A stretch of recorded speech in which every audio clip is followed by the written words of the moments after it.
You're listening to the Virtue Podcast, brought to you by the Great Hearts Institute. Good conversations around the great conversation. Welcome back to the Virtue Podcast. I am so happy to be with you. My name is Robert Jackson. I am Executive Director of the Great Hearts Institute. And today we are continuing our series from some of the symposiasts who joined us in February when we gathered in Phoenix to talk a bit about the relationship between scholars and practitioners. This is so important to us at the Great Hearts Institute because we feel that by emphasizing the expertise, but remembering that the practitioner is always the expert in the field, that these two experts might converge, expertises might come together and thus enrich classical education. Today, as you can see on the screen, I'm joined by two of our lovely symposiasts from this past February, Amy Richards and Sarah Kwilinski. Let me just quickly, ladies, before you chime in here, don't even say hello. I've got to say this much. Amy Richards, affiliate professor and chairman of philosophy at Eastern University, is leading as a faculty fellow at the Templeton Honors College and in their master's degree in classical teaching. Specifically, Amy has designed a course called Difference and Human Dignity in the Great Tradition. And this is really what we're going to talk about because special education is very much a part of what we do in serving all students, regardless of their backgrounds and their aptitude or potential. We want to serve all students with this form of education. So Amy is here with her colleague, Sarah Kwilinski, 25 years in special education. She is a consultant and does a lot of professional development in this area. She is the founding director of the Sundial Classical Farmstead and is a school that was designed, as she put it, from the ground up because it went from homeschool to, did you just say this, Sarah, barn school? Is that true? This is where I am. I thought it was all just a Potemkin village you were sort of putting on, right? But this is legit. This is legit. So I'm really excited to have both of you here. Ladies, welcome. Thank you. We are very interested within the circles of classical education as to how we can serve every student, as I said at the outset. But I'm interested specifically in how special education presents certain challenges to us. So I'd love for both of you to speak to this. And Amy, if I could ask you to begin, just detail for us some of the most common challenges for classical schools in dealing with special education. Yeah, so I honestly think that some of the biggest challenges are grounded in fear. So we're afraid that we don't know what we're doing.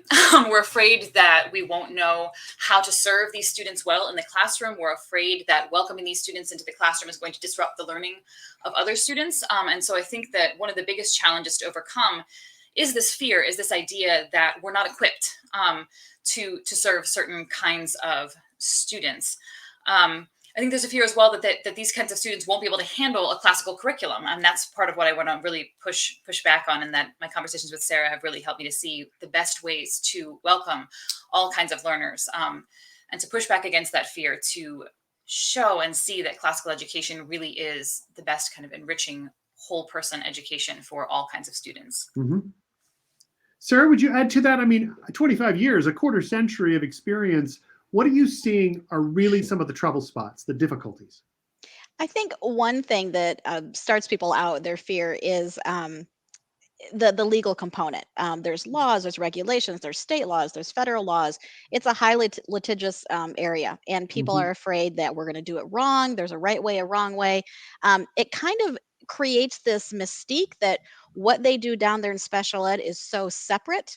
I call it jokingly the secret sauce. Only they know how to make their secret sauce. And if you get it wrong, you're in really big trouble. So there is when administrators are thinking about starting a program, there's a legitimate fear that if they tread into uncharted waters and they themselves don't feel confident, that they could bring headaches into their school they didn't anticipate, they don't know how to cope with. The last thing you want to do is go get a lawyer on the fly after you need one. And so that aspect has created a real separation, and then people just don't know how to jump in. It seems like a really big area to just start up a program tomorrow. Sure. Yeah, I think the anxiety, the fear, as you put it, Amy, is real. And in a sense, it's born out of the conscientiousness, right, of these teachers and these school leaders who just want to do this well, but are fearful that they cannot. Well, if that's the case, I think it's always interesting just to do a little bit of a historical sketch. And so I will turn to the scholar, Amy. Tell me a little bit about how special education has been perceived in times past. Let's think even before the 20th century. What were students then to do? Yeah, so I mean, we invented this term special ed Hmm. in Hmm. like 1975, right? So the history of special ed proper is very, very short. But I think that to consider that people with disabilities have always been part of our communities. It's not like disability came to be with us very Right. recently, right? This is always part of the human story. And it's always part of this human story that's wrapped up with education. And I think the first thing to notice here is that children with special needs fared in widely different ways depending on the society in which they lived, depending on their social class, depending on the kind of disability they have. So, for instance, Hmm. if you're in an oral culture, right, you're not going to have the same kinds of trouble with education if you have, say, dyslexia, Right. right? That's just not going to be an issue in that culture. And in fact, you might fare better in that culture because people with dyslexia tend to have really amazing spatial reasoning skills. Mm. Um, and so that might be an advantage Hmm. an Hmm. ability in that culture. And so keeping in mind how tightly the structure of our culture is connected to, or even our understanding of disability, is going to help us to research that history of education. Hmm. In terms of classical education in particular, I think it's also really important to see that what we now call classical education is something special actually has a far longer history, right? That's just kind of what they meant by education in general, until relatively recently, going back to ancient Greece. It's the education in the liberal arts that's Hmm. meant for free people. And in that sense, it really was meant for the elite. So offering a liberal education to all kinds of learners is a newer idea. Hmm. Yeah, So I think in mind, yeah. that's a good reminder that this was, in a sense, an aristocratic opportunity at Mhm. best in antiquity and through much of history. Perhaps, Sarah, you could give us just a little bit of your own story, your own history as to how you came to understand how classical education and special education were to come together. Well, I'd been a public school special ed teacher for years. I also was a consultant, so I traveled around the state, saw a lot of programs, and I kept having some of these same questions that I kept coming back to. We're just not doing it right. The best minds were trying hard.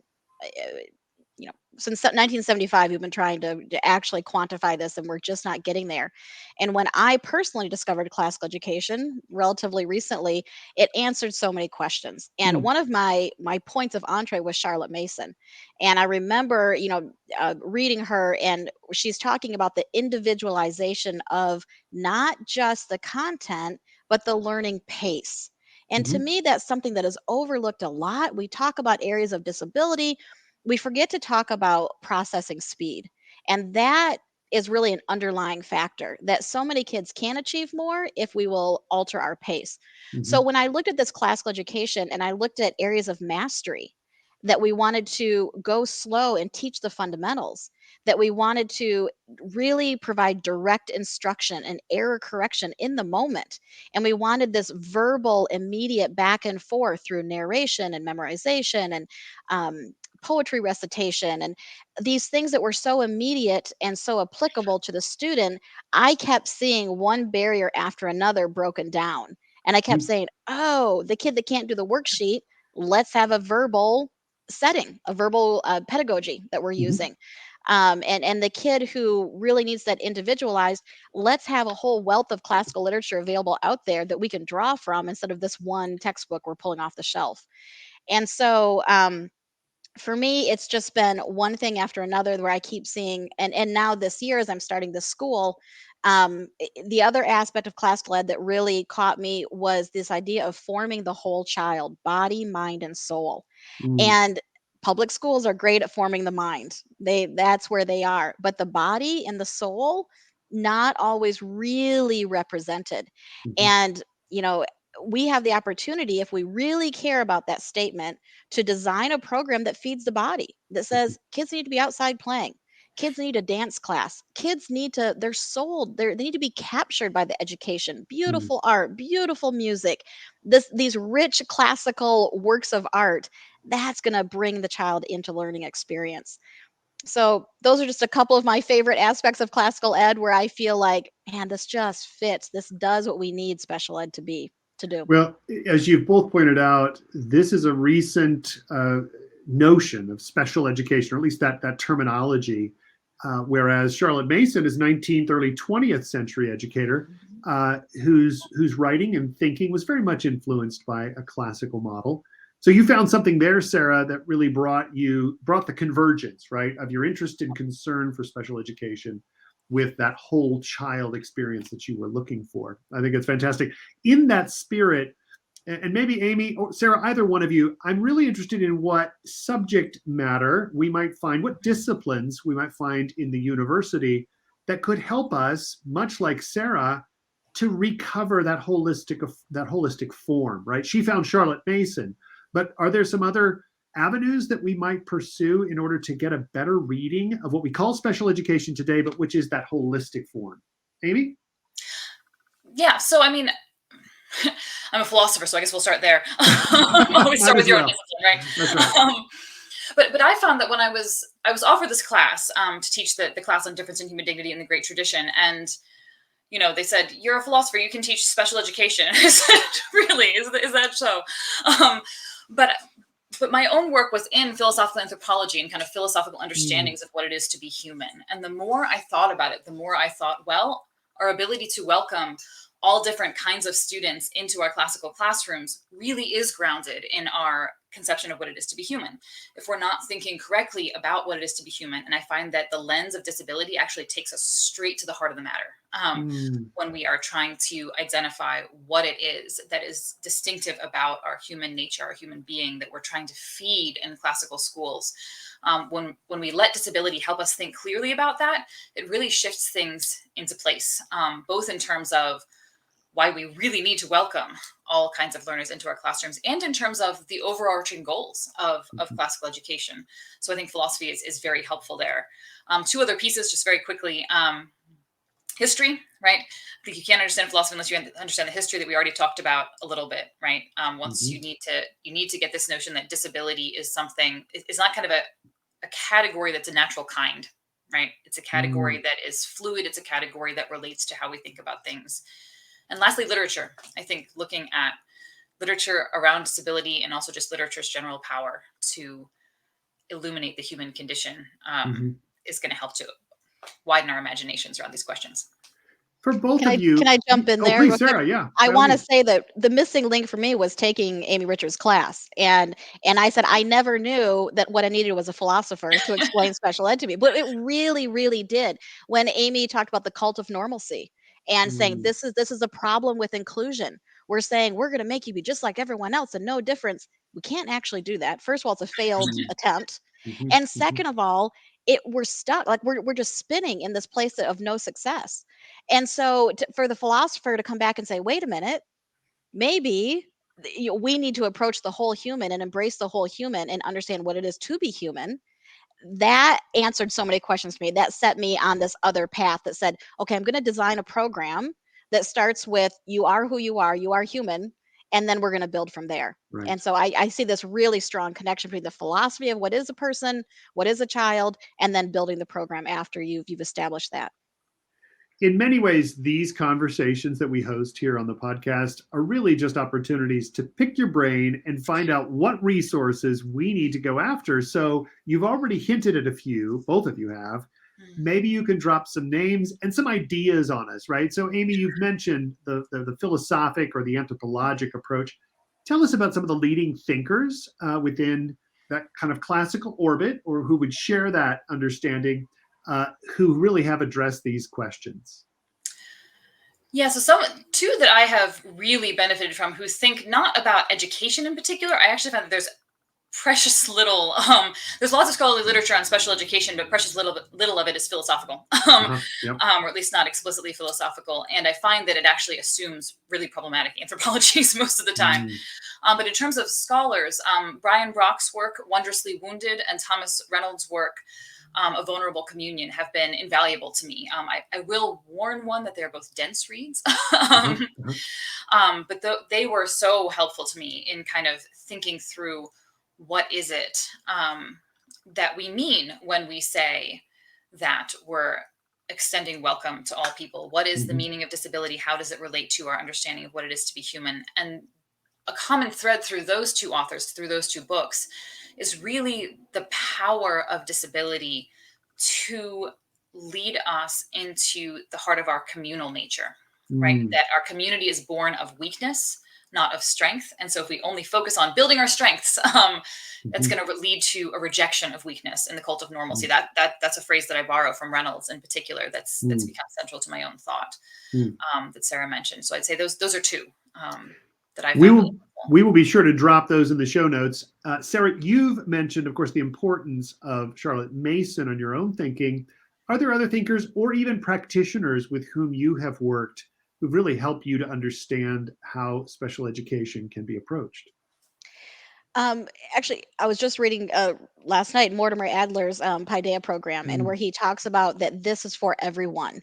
And I think that that is an important starting place to say, okay, he has written 3 books on this and more, but just those 3, many more. But this is in some ways old, and there's nothing new under the sun. We know how to do this, but we do need to go back to, I think Mortimer Adler is a great resource.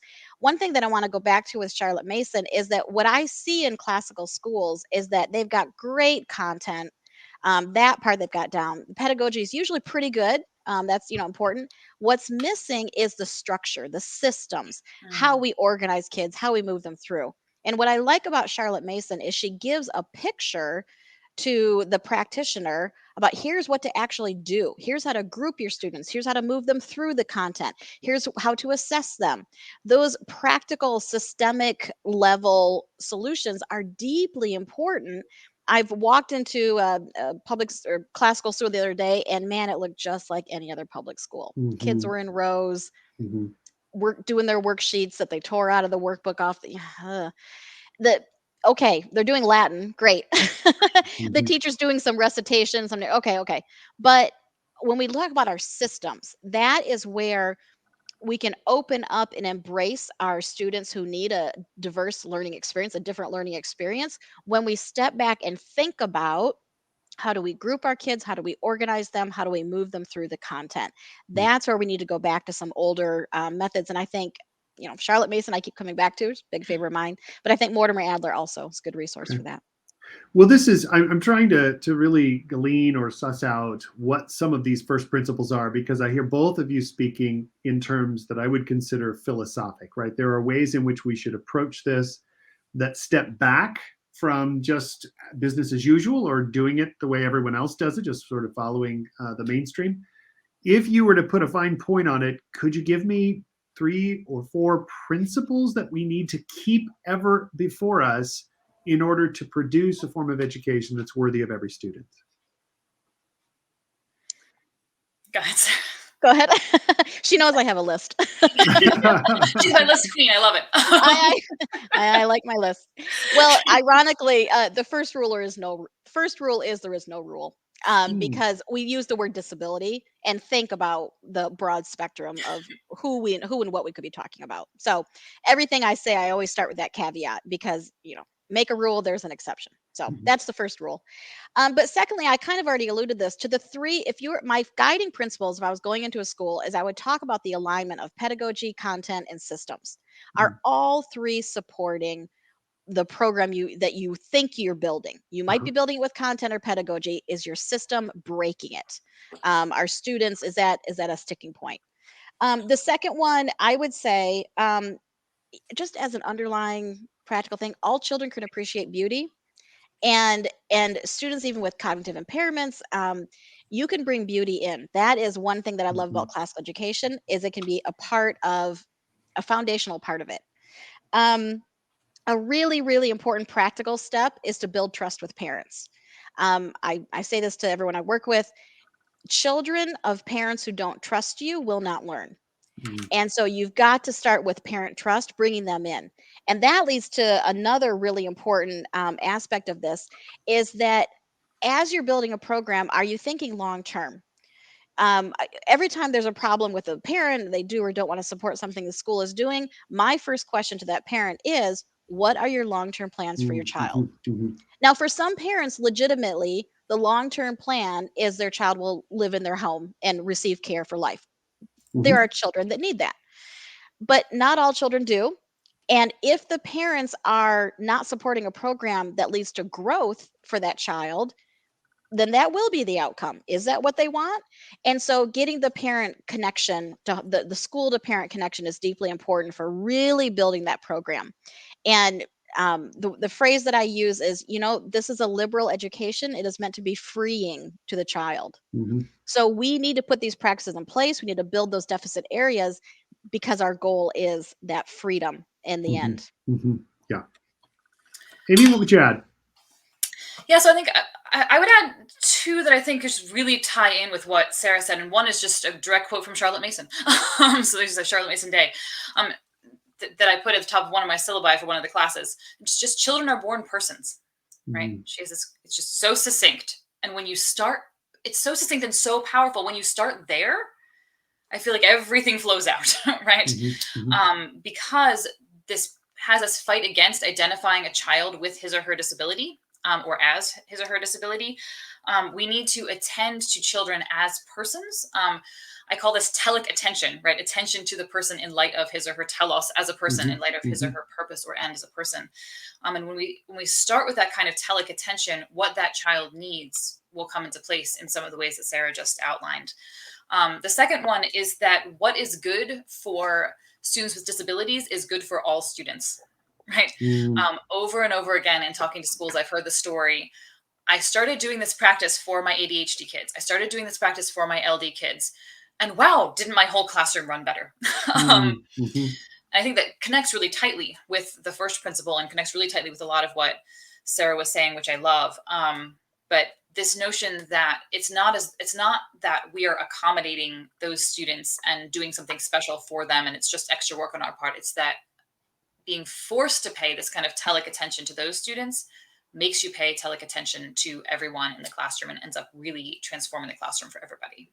Well, Charlotte Mason is definitely getting her due, but I may have to pick this phrase up, telic attention.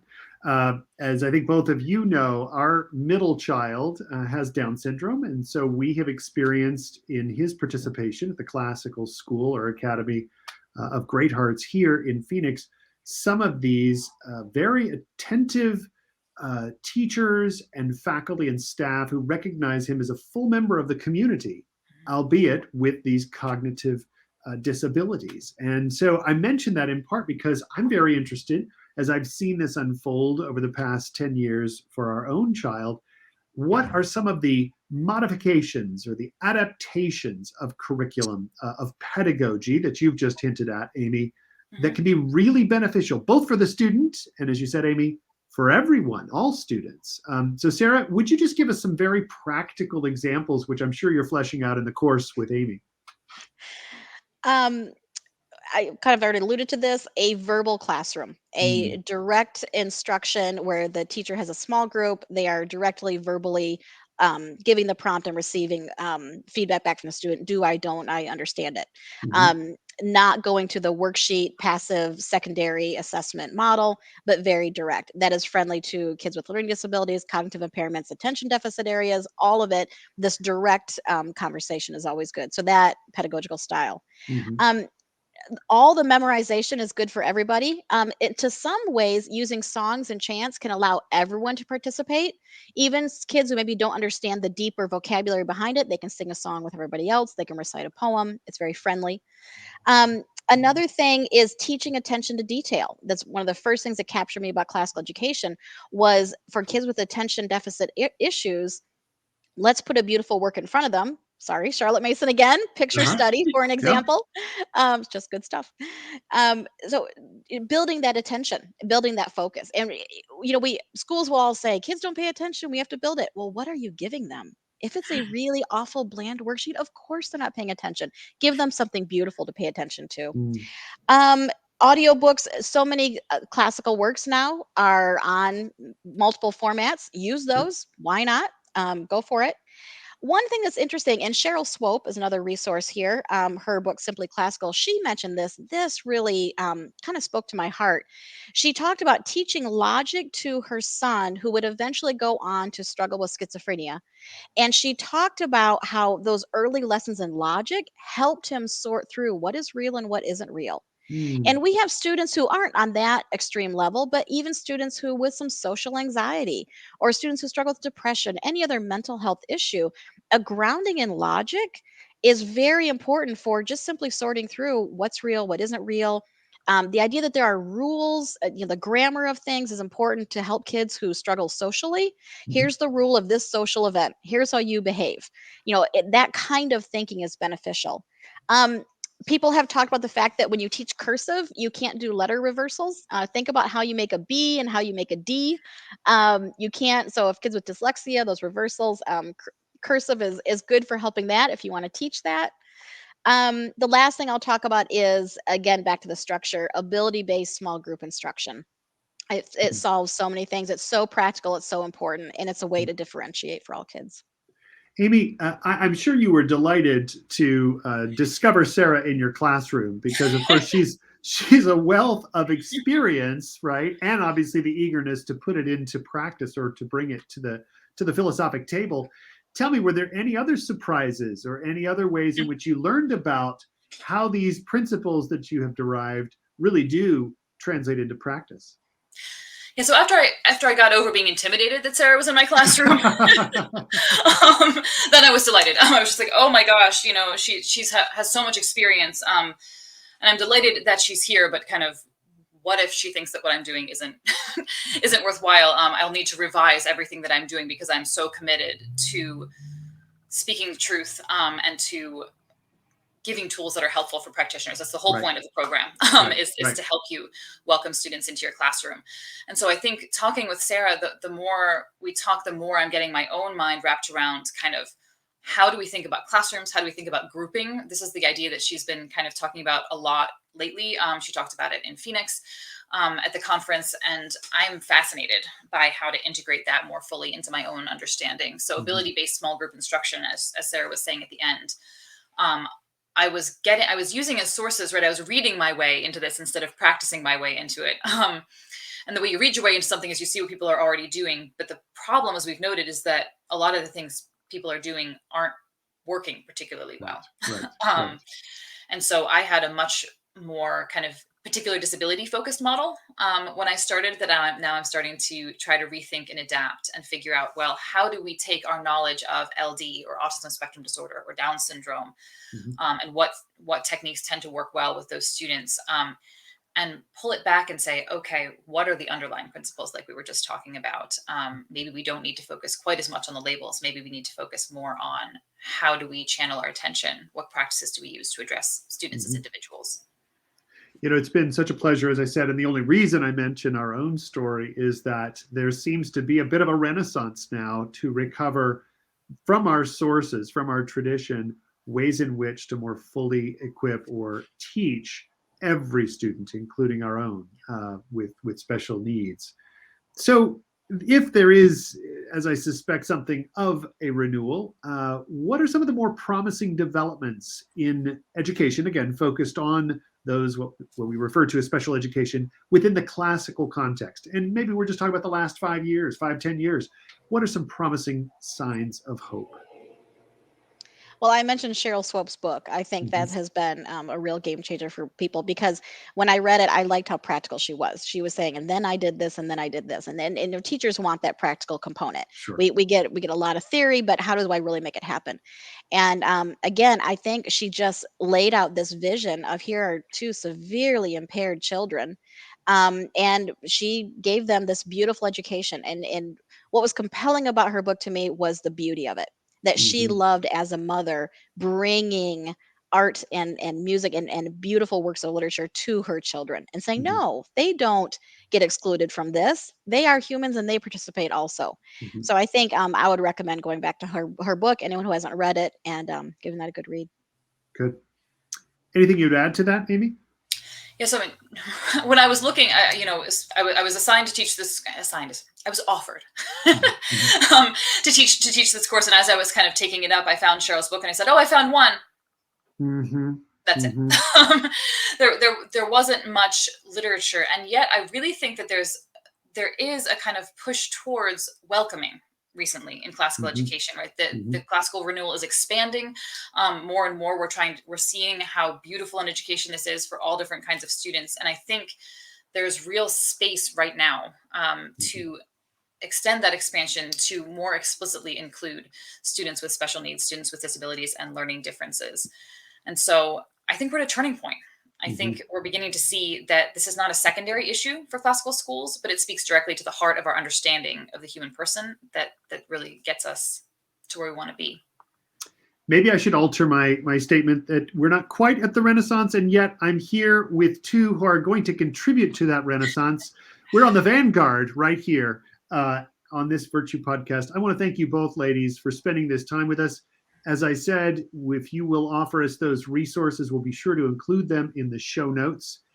We are really delighted that you took the time first to join us in Phoenix back in February, and now again here in April. We hope to get the word out about what you're doing, the master's degree in teaching at Templeton Honors College at Eastern University, and of course the great work you're doing, Sarah, at the Sundial Farm. And I think we can, we'll get all of those along with websites to our show notes so that folks can follow up with you as needed.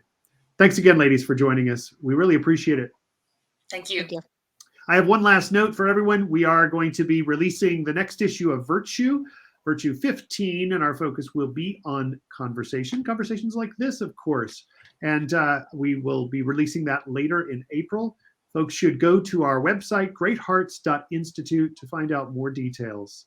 Thanks again for joining us. Until next week.